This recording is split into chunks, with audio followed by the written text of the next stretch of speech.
What's up, YouTube? Welcome to another video on Tyrael 24 Gaming.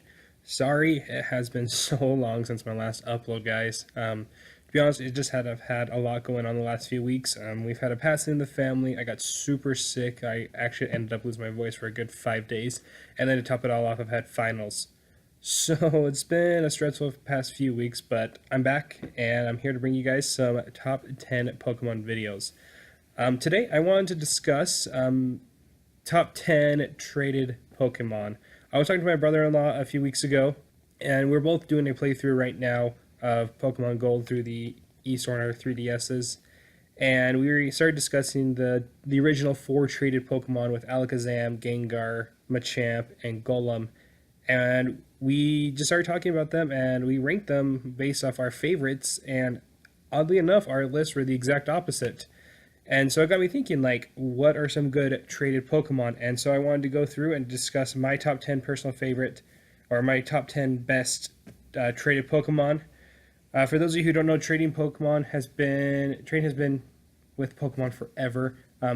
Obviously, introduced back in Generation 1, and it's been in every generation, oddly enough, though, except for Generation 7. There's not a single trade evolved Pokemon in Gen 7. But it's really cool. It's just kind of a way for us to, as Pokemon players, to get out and meet new people if we don't know anyone. In the early days, is so you could complete the Pokedex, you'd have to trade and meet with friends to trade back and forth to complete it. And now it's just a way for people to come together and play Pokemon. And so, without further ado, let's go ahead and discuss my top 10 traded Pokemon. For number 10, we have Slurpuff. So, Slurpuff is a weird looking Pokemon. It's like a dessert of some sort. It's not necessarily a great Pokemon, but the reason I decided to include Slurpuff on this list, however, is because I do play a lot of Pokemon Showdown to try to enhance my skills as a competitive battler. And every so often, someone gets on there with a Slurpuff just as a kind of a joke and a gimmick. However, Slurpuff has a very interesting combination of moves and abilities. So for those of you who don't know, Slurpuff has the ability of Unburden. Unburden doubles Slurpuff's speed when its item is used. A lot of times people like to give it a Citrus Berry because it's easy to get rid of. On top of that, it is the only Pokemon that has Unburden as its ability that also knows Belly Drum. For those of you who don't know about Belly Drum cuts its HP in half, but then it's going to maximize its attack. So, in combination with Unburdened, Citrus Berry, and Belly Drum, it also doubles its speed, maxes out its attack, and still has 3/4 of its life. If you're not careful, you're going to get hit super hard by this thing. It's not exactly the best Pokemon who can utilize this ability, but like I said, it's the only one who has access to both of those. So if you look at stats, it's not that great. It's pretty average and everything. But like I said, in the right situation, if you can get that Unburden and that Belly Drum off with the Citrus Berry restoring its HP, you're going to have a pretty scary Pokemon in the right tiers. It's not going to hold up in all tiers. Number 9, we have Electivire. I've always thought Electivire looked super cool. I remember watching the episode where Gary and Ash battle after Hoenn, and Gary has an Electivire, and as a Pokemon I'd never seen, I thought this is the coolest thing ever. I thought a lot of things were cool when I was little, to be completely honest. But it's super cool. And it is a much needed evolution for Electabuzz. Electabuzz is not a great Pokemon. Not that Electivire is that great of a Pokemon. I mean, it has a good attack with base 123. It's not terrible. So it has okay speed, no real defense. It's not going to be able to hit too much. It's not the most used Pokemon out there, but I always thought it was super cool. Plus, I think it looks better than its counterpart in Magmortar. Number 8, we are going to have Politoed. I've never really used a Politoed before, to be completely honest, but I know that it is a good Pokemon and it does have its great qualities. Politoed has been used quite a bit in actually some VGCs throughout the years, especially 5th gen, where it has access to Drizzle, where it brings rain out. In 5th gen, it has unlimited turns, but now it's only 5 turns. And it is one of the better rain bringers out there. The other one that is out there is Pelipper, and Pelipper is more used because it does have flying, so it's going to be immune to ground. However, it doesn't take as much hits as Politoed can. And Politoed doesn't have fantastic moves. It does have access to Encore and Perish Song, so it can kind of trap Pokemon and trap its move, get the opponent's moves. But like I said, it's not really that great of a Pokemon. It does have good it does have good stats, decent stats, and it only has 2 weaknesses in Electric and Grass. But Electric has become a much more popular typing to use through the VGCs. But all in all, Politoed's a cool Pokemon, and I liked Misty's in the anime. Number 7, we are going to have Porygon 2. Porygon 2 is a great defensive Pokemon. It can use an Eviolite to boost its defenses, which is great, and it already has a pretty good special attack and base 150. It also has the ability in Trace where it is able to copy your opponent's ability. It's fantastic. You can use your opponent's abilities against them. And because it doesn't have that great speed, you can actually set it up pretty well with a Trick Room and have it run really well with a Trick Room and bring some other kind of sweeper in, like a Gigalith or Conkeldurr. But yeah, it's a good Pokemon, and I like how it's like a smoother version of Porygon, which I really like. Number 6 is going to be Porygon Z.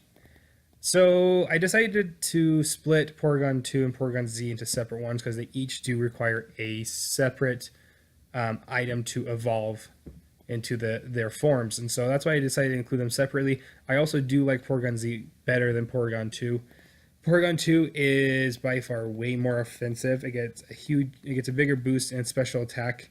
It also has the ability of adaptability, which allows it to boost its stab to be times 2 instead of times 1.5. Or you can also run download, which I do see run quite a bit, where you randomly get either your attack it's not random, but you get your attack or special attack raised depending on your opponent and what their Pokemon's defense or special defense is. It can be really good. You can really get this Pokemon hitting hard. A lot of people nowadays are running Z Conversion with it. Z Conversion, when you run it, it changes Porygon Z's typing into whatever the first move slot is. On top of that, it gives it a boost in every stat.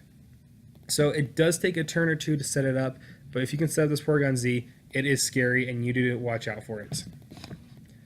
Number 5, we have Alolan Golem. I like regular Golem, don't get me wrong. I think it's a cool Pokemon. However, as I was preparing for this video, I found that I liked Alolan Golem better. They're both not fantastic Pokemon, I'm not gonna lie. With regular Golem being weak to grass and water, to quad and earth, and ground and all the other type of moves, a bunch of other moves, typings. My goodness, I'm struggling today. However, the thing I liked about Alola Golem is its ability in Galvanize. Galvanize is just like Pixelate and Aerialate and all the other 8s out there that are move types. It changes normal type moves into electric, which is great. It really is fantastic. It's going to change its explosion to an electric type, so it's can hit super hard with that. And so far, it's actually the only Pokemon that has Galvanize as of this video being recorded as Ultra Moon and Ultra Sun. It also has, its other abilities are actually pretty good too. It has Magnet Pull and Sturdy. Magnet Pull is going to trap steel types in, so you can get like the Skarmories, the Celesteelas, you can trap them in and just hit them really hard. And as well, it has Sturdy, which allows it to not be knocked out on the first turn. So, and it has the exact same stats as regular Golem. It's going to have a great physical defense and great physical attack.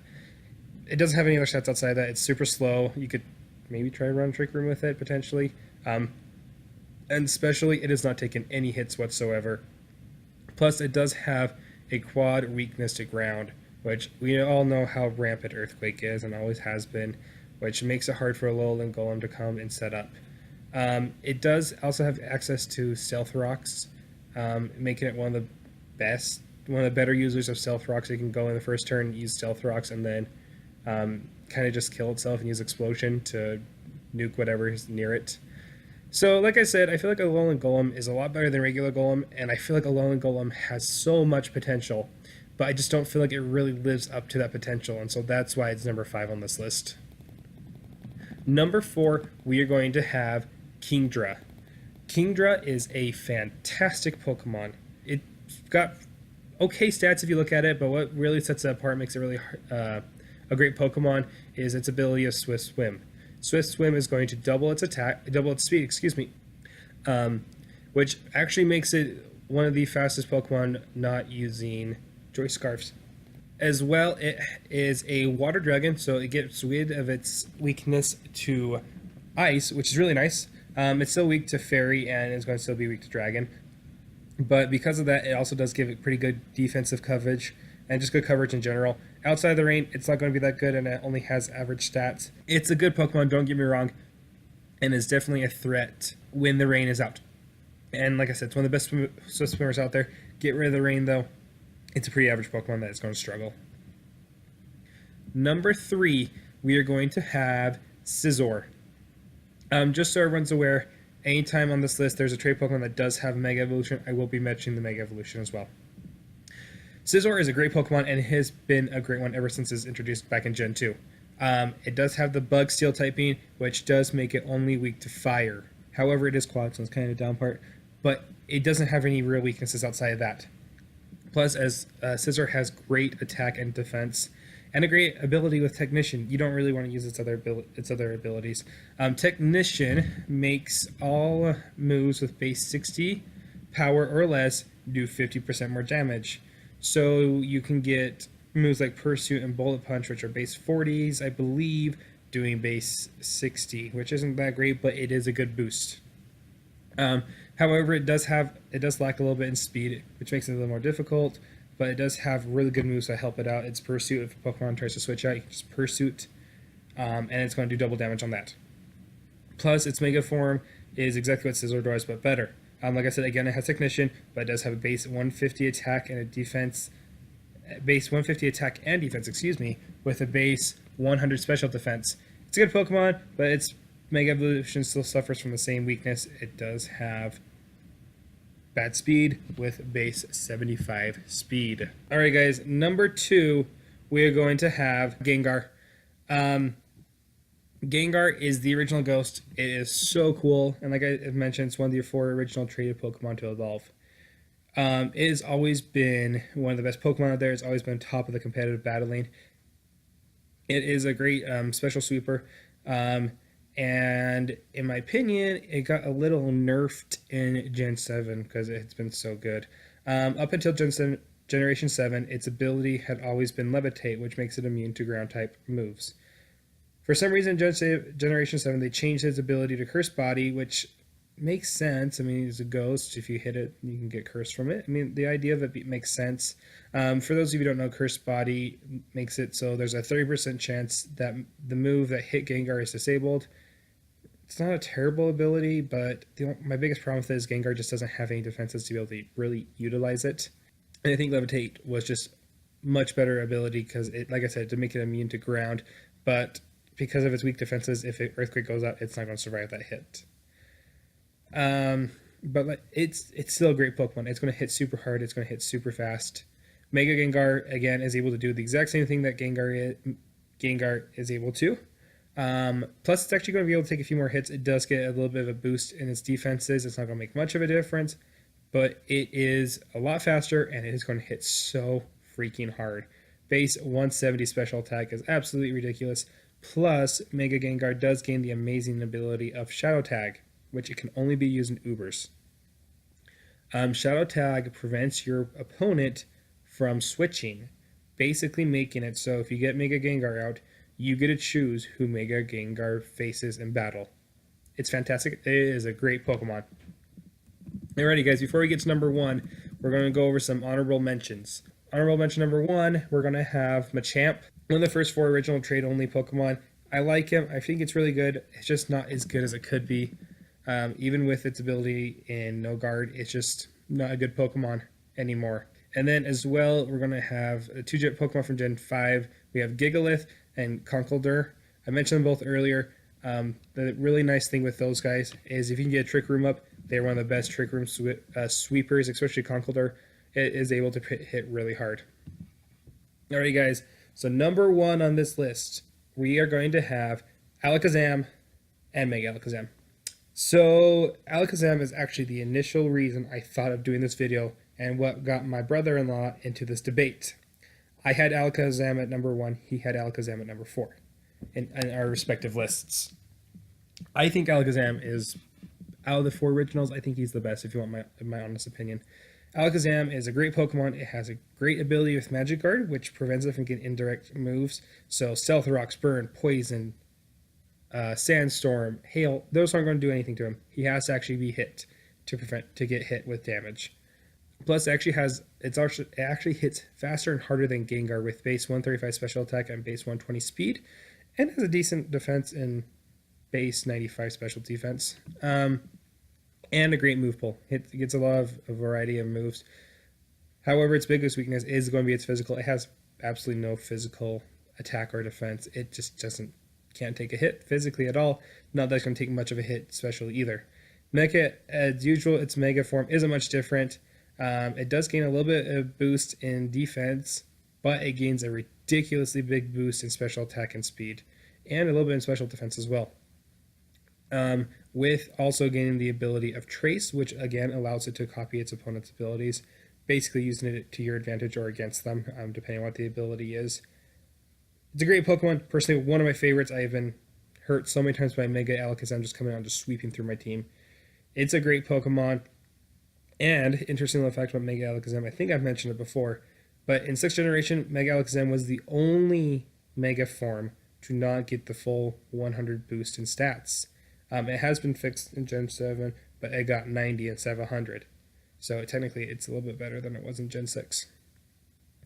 Alrighty, guys, thanks for watching. Let me know who some of your favorite traded Pokemon are. Let me know if I missed any on this list. And comment below and let me know. But thanks for watching, guys. Please hit that like button, share the video, and if you really like this, please hit subscribe. But catch you guys next time. Thanks.